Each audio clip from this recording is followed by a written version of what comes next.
Hello दोस्तों, आपका फिर से स्वागत है हमारे मूवी एक्सप्लेनर में। आज हम करने जा रहे हैं जेल बेट का हिंदी एक्सप्लेनेशन। अगर वीडियो पसंद आए तो लाइक शेयर सब्सक्राइब करके जरूर जाना और कमेंट्स में बताना हमें क्या चेंजेस करने चाहिए। मूवी की स्टार्टिंग में हम देखते हैं एना जो अपने घर में वायलिन बजा रही होती है। तभी उसके फादर रॉबर्ट जो नशे की हालत में वहाँ पर आते हैं और एना के साथ फिजिकल होना चाहते हैं। फिर एना अपने आप को बचाने के लिए रॉबर्ट को धक्का देती है जिससे रॉबर्ट दूर जाके गिरता है और उसके गले में कट लग जाता है। ज्यादा खून निकलने के कारण रॉबर्ट की डेथ हो जाती है। पुलिस उसे ले जाती है। अब कोर्ट में एना अपने बचाव में कहती है कि वह सिर्फ अपने आप को बचाने की कोशिश कर रही थी क्योंकि उसके फादर उसके साथ फिजिकल होना चाहते थे। कोर्ट में एना की मम्मी भी होती है जो उसके अगेंस्ट होती है। वो कहती है कि यह झूठ बोल रही है, उसके हस्बैंड इसके साथ इंटीमेट नहीं होना चाहते। जिसके बाद कोर्ट एना को 4 साल के लिए जेल भेज देती है। जेल में कैदियों का 2 ग्रुप बटा हुआ था। व्हाइट ग्रुप की लेडी का नाम हुडी था और ब्लैक ग्रुप की लेडी का नाम जोई था। फिर एना को अपने रूम में भेज दिया जाता है। वहाँ पर उसकी तरह ही एक कैदी थी जिसका नाम जिमी था। अब वो सब सो जाते हैं। सुबह उठते ही एना यह देखती है कि जिमी उसको देखकर मास्टरबेट कर रही होती है। जिसके बाद वो वहाँ से चली जाती है। कंपाउंड में व्हाइट ग्रुप की लेडी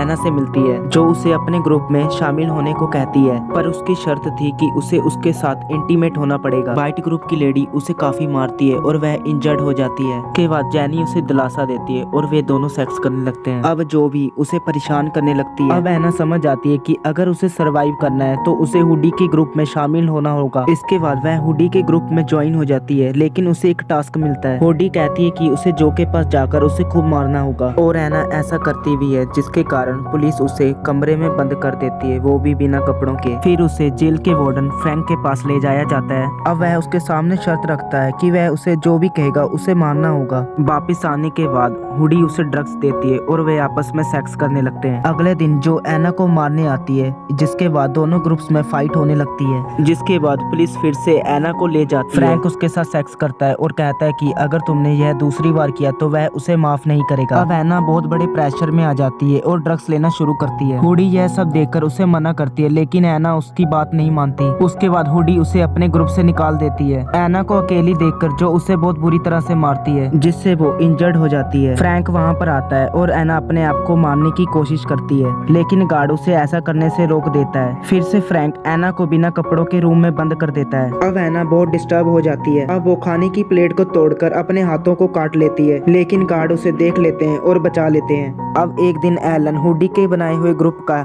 टैटू मिटा देती है, जिससे हुडी उसके हाथों में चाकू मार देती है। फ्रैंक वहाँ पर आके एलन को छूने लगता है। यह बात डॉक्टर भी देख लेती है। डॉक्टर एना से पूछती है तो एना सभी बातें उसको बता देती है। डॉक्टर उसकी हेल्प करने की कोशिश करती है, लेकिन यह सभी फ्रैंक अपने कैमरे से देख रहा होता है। जिसके बाद फ्रैंक डॉक्टर को मरवा देता है। अब फ्रैंक एना को एक स्टोर रूम में बुलाता है जहाँ पर एक वायलिन पड़ा हुआ था। वह उसे बजाने को कहता है। फ्रैंक उसे पार्टिसिपेट करने को कहता है। अगर उसने यह ना किया तो नर्स के खून का इल्जाम वह उस पर लगा देगा, तो एलन को यह मजबूरन करना पड़ता है। बाद में शो खत्म होने के बाद फ्रैंक उसके साथ सेक्स करता है। फ्रैंक यह सारी बातें अपनी दोस्त जिमी को बताती है। अब जिमी कहती है कि उसे तुम्हारी रिहाई से कोई मतलब नहीं है, सिर्फ उसे तुमसे ही मतलब है। इसके बाद एना हुडी के पास जाती है और उससे हेल्प मांगती है, तो हुडी उसे अपना मोबाइल दे देती है, जिससे एलन फ्रैंक के पास बड़ी चालाकी से जाती है और उसको फिर से उकसाती है ताकि उसे वापस से इंटीमेट होने के लिए उकसाए। इसके बाद एना इंटीमेट हो जाती है। जिसके बाद एना चुपके से कैमरा निकाल कर रिकॉर्डिंग करने लगती है और वो काफी सारी चीजें रिकॉर्ड कर लेती है। अगले दिन एना के पेरोल के लिए काफी सारे हेड आते हैं। फिर वो फ्रैंक की सलाह लेते हैं। फ्रैंक कहता है कि एना अभी स्टेबल नहीं है। वो कहता है कि एना अभी रेडी नहीं है बाहर जाने के लिए। वे सभी एना को रिजेक्ट करने वाले होते हैं, लेकिन एना तभी उसे वीडियो दिखा देती है, जिससे एना को रिहाई मिल जाती है और वह जेल से चली जाती है और यहाँ से मूवी एंड हो जाती है।